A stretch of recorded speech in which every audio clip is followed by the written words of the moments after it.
दोस्तों, ईरान के धुरंधर अमेरिका की ऐसी की तैसी कर रहे हैं। अमेरिका में उसके तमाम जो एयरक्राफ्ट जो ताकत बने हुए थे वो ईरान के सामने खाक बन गए हैं। ईरान ने 5 से ज्यादा एयरक्राफ्ट गिरा दिए हैं, ड्रोन को जमीन दिखा दी है, यानी अमेरिका की ताकत को बेहद कमजोर कर दिया है। ईरान ने अपने मारक हथियारों से, अपनी ताकत से और अपनी प्लानिंग से अमेरिका और इजराइल दोनों के छक्के छुड़ा दिए हैं। कहर बनकर टूट रहा है ईरान, और कैसे कैसे एयरक्राफ्ट गिरा रहा है, ड्रोन गिरा रहा है, महिमा से समझेंगे। महिमा मेरे साथ मौजूद है। महिमा, लगातार आप इस युद्ध को देख रही हैं, तकरीबन 1 महीने से ज्यादा का वक्त हो चुका है, और अब आपने यह भी देखा कि 5 से ज्यादा एयरक्राफ्ट भी गिरा दिए। 5 से ज़्यादा एयरक्राफ्ट एक रेस्क्यू मिशन में गिरा दिए हैं। उससे पहले की अगर हम बात करें तो एयरक्राफ्ट तो गिर ही रहे थे, लेकिन रेस्क्यू मिशन जब किया जा रहा था अमेरिका के पायलट का, उस रेस्क्यू मिशन के दौरान 5 से ज़्यादा एयरक्राफ्ट गिराए गए हैं। अलग अलग न्यूज़ रिपोर्ट में अलग अलग दावे किए जा रहे हैं, लेकिन सबसे बड़ा दावा तो यही है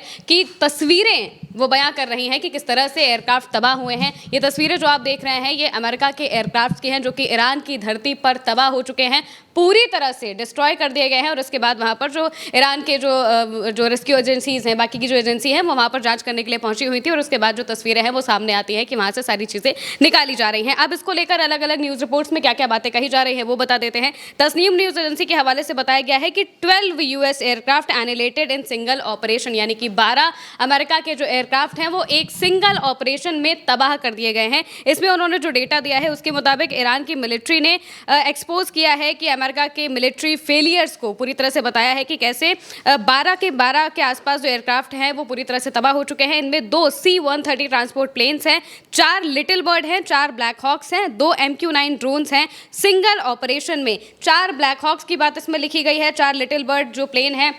उसकी बात लिखी गई है, और इसके साथ साथ में C-130 जो ट्रांसपोर्ट प्लेन्स हैं इसके बारे में बताया जा रहा है। अलग अलग रिपोर्ट्स में अलग अलग बातें कही जा रही है, लेकिन इतनी बातें तो कंफर्म कर दी गई है कि अमेरिका की तरफ से भी ये कंफर्म कर दिया गया है कि C-130 जो प्लेन है 2 उनके आसपास जो तबाह किए जा चुके हैं, और इसके साथ साथ में जो ड्रोन्स हैं MQ-9 रीपर 2 वो तबाह किए गए हैं, और साथ में 2 हेलीकॉप्टर थे लिटिल बर्ड, उन्हें भी तबाह कर दिया गया है। MH-6 जो लिटिल बर्ड हेलीकॉप्टर है उन्हें तबाह किया गया है। अमेरिका का ऐसा दावा है कि उन्होंने खुद इनको तबाह किया, क्योंकि ऑपरेशन के दौरान ईरान की तरफ से इतने भयानक हमले किए जा रहे थे, इतनी बड़े लेवल पे फायरिंग की जा रही थी कि वापस ले जाने लायक ये एयरक्राफ्ट नहीं बचे थे। इस वजह से अमेरिका के पायलट को वो रेस्क्यू करते हैं और इन सभी को वो खुद तबाह कर देते हैं, और इसके बाद वो पायलट को लेकर दूसरे एयरक्राफ्ट से निकल जाते हैं। लेकिन इस एयरक्राफ्ट की अगर हम बात करें तो ये जितने भी एयरक्राफ्ट तबाह किए गए हैं इन सब की कीमत $100 मिलियन से भी ज़्यादा की है, जिसका ये मतलब है कि एक सिंगल ऑपरेशन में अमेरिका को बहुत बड़ा नुकसान झेलना पड़ा है। F-15E सबसे पहले ईरान गिराता है, उसे गिराने का दावा ईरान की तरफ से जब किया जाता है तो अमेरिका का सेंटकॉम कहता है कि ऐसा कुछ भी नहीं हुआ है, लेकिन बाद में तस्वीरें सामने आती है कि अमेरिका के जो अलग अलग प्लेन्स हैं, वो चाहे ब्लैक हॉक प्लेन हो चाहे चिनूक प्लेन्स हो, ये सभी उन पायलट्स को खोजने के लिए ईरान की सीमा के आसपास उड़ते हुए दिखाई दिए थे। ईरान की सीमा में भी आते हैं तो ईरान की जो पुलिस है वो उन पर फायरिंग करती हुई नजर आती है, जिस वजह से भी एक उनका ब्लैक हॉक प्लेन उसी वक्त डिस्ट्रॉय हो जाता है। रेस्क्यू मिशन के लिए ही एक A-10 प्लेन भी उस वक्त निकला हुआ था, लेकिन फिर उस पर भी ईरान का जो हमला है, एयर डिफेंस सिस्टम है, वो हमला करता है, जिस वजह से वो डिस्ट्रॉय होता है, पायलट इजेक्ट कर जाता है और उसको सही सलामत पा लिया जाता है। जो पहला प्लेन था F-15-1, उसमें 2 पायलट मौजूद थे, 2 में से एक को अमेरिका रेस्क्यू कर लेता है, दूसरे की खोजबीन जारी थी, और उसी दूसरे पायलट को लेकर ईरान की तरफ से इनाम भी रखा गया था कि जो भी उसे खोज कर लाएगा उसे इनाम दिया जाएगा। और इस वजह से ईरान के जो लोग हैं वो इस्फहान के आसपास की जो पहाड़ियां हैं वहाँ पर खुद बंदूक लेकर पहुँचने लगे थे और वहाँ पर उस पायलट को खोजने लगे थे। वहीं दूसरी तरफ अमेरिका भी अपने पायलट को खोजने के लिए लगातार कोशिशें कर रहा था, एक के बाद एक एयरक्राफ्ट भेज रहा था, प्लेन्स भेज रहा था, हेलीकॉप्टर्स भेज रहा था, ताकि जो उनके जो पायलट हैं उनका पता लगाया जा सके और उन्हें वापस ले जाया जा सके, क्योंकि इन्फॉर्मेशन बहुत ज़्यादा ज़रूरी है। वो पायलट अगर ईरान के हत्थे चढ़ जाता तो जाहिर सी बात है कि बहुत बड़े लेवल पर जो इन्फॉर्मेशन है अमेरिका की उनके हाथ में लग जाती। अभी ईरान ने ये कन्फर्म नहीं किया है कि उन्होंने पायलट को अपने पास रखा है या नहीं रखा है। हालांकि अमेरिका का ऐसा कहना है कि वो अपने पायलट को रेस्क्यू करके ले जा चुके हैं, लेकिन ईरान का ऐसा कहना है कि इस रेस्क्यू ऑपरेशन भी उनका फेल हो जाता है और ईरान ने उनके सारे एयरक्राफ्ट को ध्वस्त कर दिया है। इसके बाद में ये बात सामने आती है कि अमेरिका के जो 2 प्लेन हैं C-130 वो तबाह कर दिए गए इस रेस्क्यू ऑपरेशन के दौरान। इसके साथ साथ में MQ-9 रीपर ड्रोन जो है वो तबाह हो जाते हैं और इसके अलावा A-10 जो एयरक्राफ्ट है वो हमने बताया कि डिस्ट्रॉय हो गया था और साथ ही साथ में जो MH-6 लिटिल बर्ड हेलीकॉप्टर हैं 2 वो भी इस पूरे ऑपरेशन के दौरान तबाह हो जाते हैं। और इस पूरे ऑपरेशन की अगर हम बात करें जब से F-15E गिरा है उसके बाद से जो डेटा सामने आया है वो करंट रिपोर्ट के हवाले से पेश किया गया है, जिसमें बताया गया है कि US aircraft losses during the rescue operation of the downed F-15 crew in Iran। एक F-15 डिस्ट्रॉय हुआ, 2 C-130 ट्रांसपोर्ट प्लेन्स डिस्ट्रॉय हो गए, MQ-9 ड्रोन 2 के आसपास डिस्ट्रॉय हो गए, एक A-10 जो एयरक्राफ्ट है वो डिस्ट्रॉय हुआ, 2 HH-60 हेलीकॉप्टर डैमेज हुए हैं, एक MH-6 हेलीकॉप्टर डिस्ट्रॉय हुआ है और इसके साथ साथ में F-16 ने इमरजेंसी डिक्लेयर की थी, KC-135 ने इमरजेंसी डिक्लेयर की थी और एक और A-10 ने पॉसिबली इमरजेंसी लैंडिंग की है। जिसका ये मतलब है कि इतने बड़े लेवल पर अमेरिका का नुकसान मौजूदा वक्त में हुआ है और ये खुद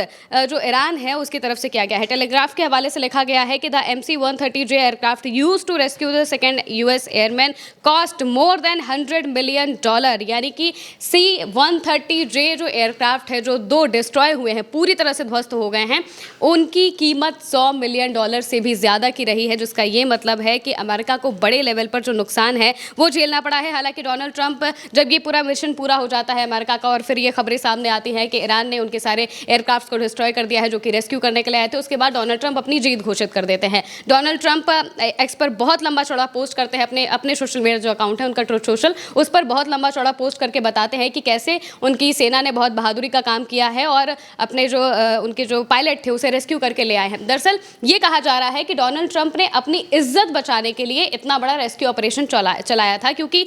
ये सबको पता चल चुका था कि अमेरिका का जो पायलट है वो मौजूदा वक्त में ईरान के पहाड़ियों में कहीं पर छिपा बैठा है। ये बात सबको मालूम पड़ गई थी, इस वजह से ईरान उसे खोज रहा था। अब अगर वो ईरान के हाथ लग जाता और ईरान इस बात की घोषणा कर देता तो इससे डोनाल्ड ट्रंप को बहुत बड़े लेवल पर नुकसान झेलना पड़ता, क्योंकि वैसे ही जो अमेरिका की जनता है वो डोनाल्ड ट्रंप के खिलाफ मौजूदा वक्त में आई हुई है और वो यही बात कह रहे हैं कि उनकी जो आर्मी के लोग हैं उनको बहुत ज़्यादा नुकसान हो रहा है ईरान में जाकर, उनकी जानें जा रही हैं और बहुत सारी चीज़ें हैं। तो इसको लेकर डोनाल्ड ट्रंप ने ये रेस्क्यू ऑपरेशन शुरू किया, लेकिन अपनी वाहवाही कराने के चक्कर में वो अपनी और ज़्यादा फजीहत करा बैठे हैं, क्योंकि इसके बाद जो तस्वीरें सामने आती हैं वो बताती हैं कि कैसे ईरान की धरती पर अमेरिका के इतने बड़े बड़े एयरक्राफ्ट पूरी तरह से ध्वस्त हो गए हैं, राख में तब्दील हो गए हैं और एक के बाद एक वहां से जो रिपोर्ट्स हैं फिर निकलने लगती हैं। जो तेहरान टाइम्स के हवाले से उनका जो बयान है, उनकी जो IRGC है उनका बयान भी लिखा गया है, जिसमें बताया गया है कि US aircraft were shot down by Iran air defence and the Americans bombed their own military personnel. IRGC का ऐसा कहना है कि अमेरिका के एयरक्राफ्ट ईरान ने मार गिराए हैं और अमेरिका ने खुद अपने मिलिट्री वाले लोगों को बॉम्ब किया है, यानी कि उन्होंने अपने पूरे मिलिट्री एयरक्राफ्ट को ध्वस्त कर दिया। अमेरिका का ऐसा कहना है कि उन्होंने एयरक्राफ्ट इस वजह से ध्वस्त किए थे क्योंकि ईरान की धरती पर वो मैलफंक्शन कर गए थे। और सबसे बड़ी बात यह है कि वहाँ की जो रेतीली पहाड़ियाँ हैं उन पहाड़ियों में वो इस तरह से धंस चुके थे क्योंकि ईरान की तरफ से लगातार हमले किए जा रहे थे और वहाँ से भी जवाबी कार्रवाई हो रही थी। अमेरिका के जो पायलट्स है या फिर वो जो टीम आई हुई थी रेस्क्यू करने के लिए, वो सभी ईरान पर इस वजह से गोलियां चला रहे थे ताकि एयरमैन को बचाया जा सके और उन्हें वापस रेस्क्यू ले जाया जा सके। लेकिन ईरान ने इतनी बुरी तरह से फायरिंग की थी और लगातार इतने बड़े लेवल पर वो फायरिंग करते हुए दिखाई दिए थे कि इसके बाद उन्हें अपने एयरक्राफ्ट को वहीं पर छोड़कर डिस्ट्रॉय करना पड़ता है। डिस्ट्रॉय करने की वजह ये थी कि कहीं जो सेंसिटिव डॉक्यूमेंट्स है ये उनके हाथ में ना लग जाए और